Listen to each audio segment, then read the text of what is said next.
So Germany's strategy in World War II revolved around what they called the Blitzkrieg. Blitzkrieg means lightning war, and it was warfare based on speed. And so they didn't declare war first and then march in and take over a territory.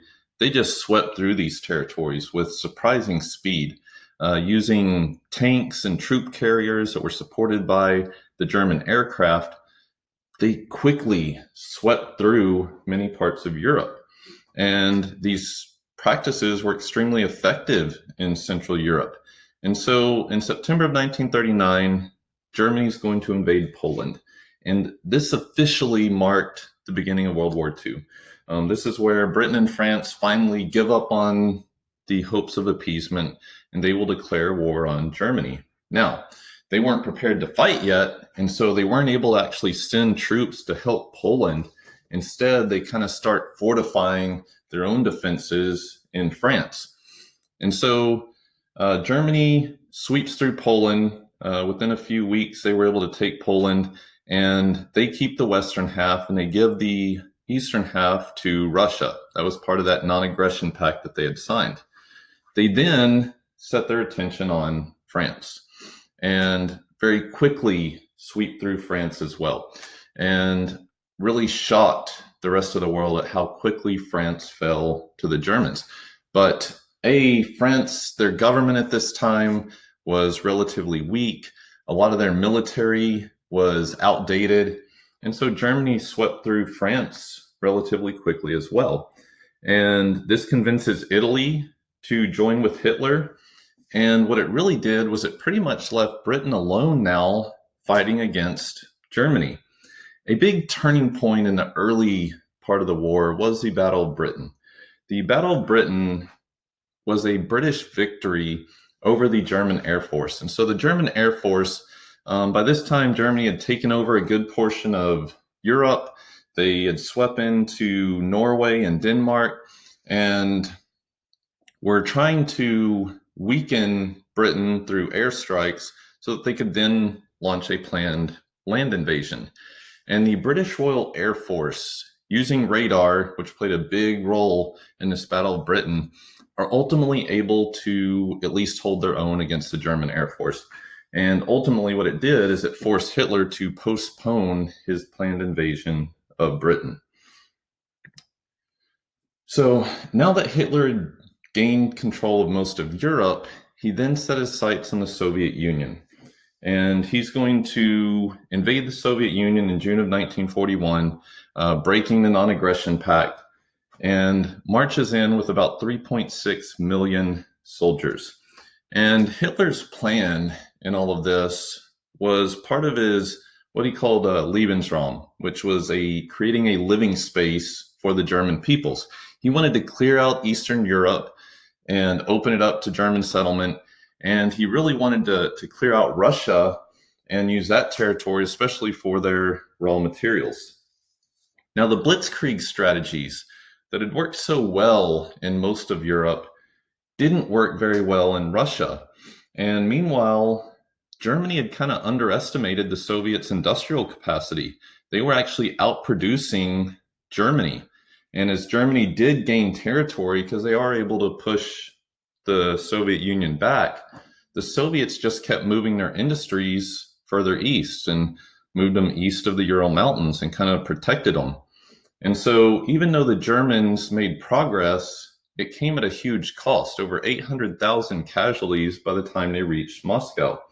And once again, the Russian winter is going to aid the Soviet Union, much as it helped them during Napoleon's invasion and ultimately kind of helped turn the tide there.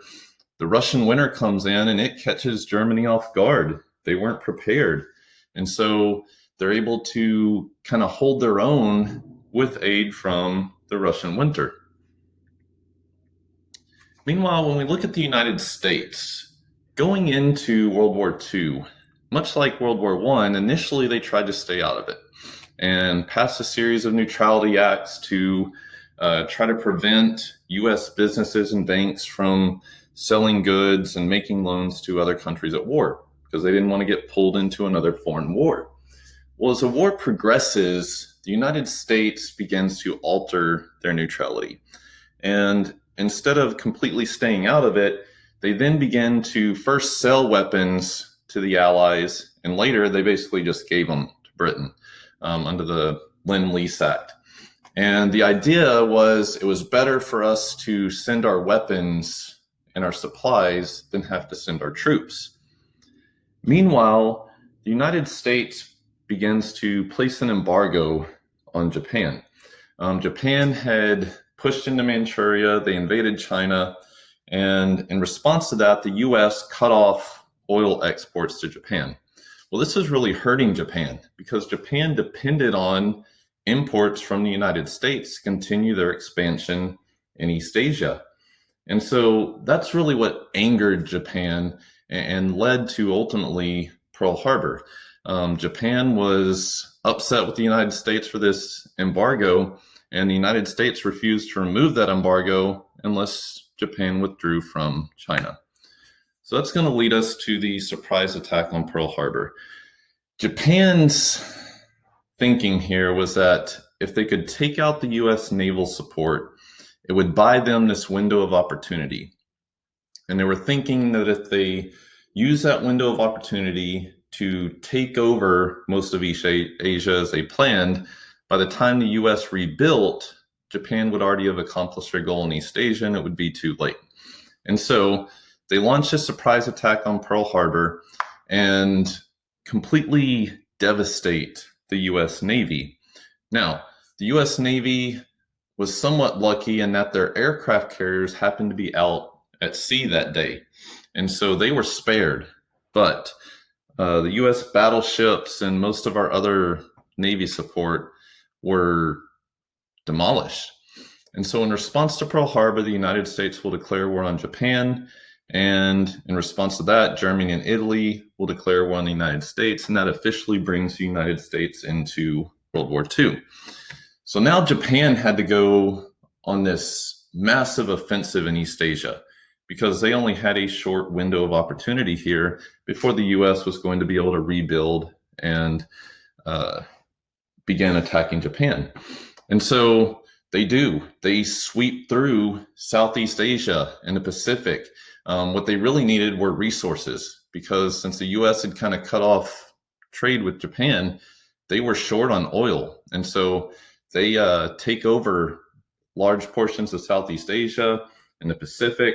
All the while, their slogan was Asia for Asians. And what they were claiming is that they were driving these European powers out of Asia, which in actuality they were. But what they were really doing was Asia for the Japanese. They were replacing European control with Japanese control.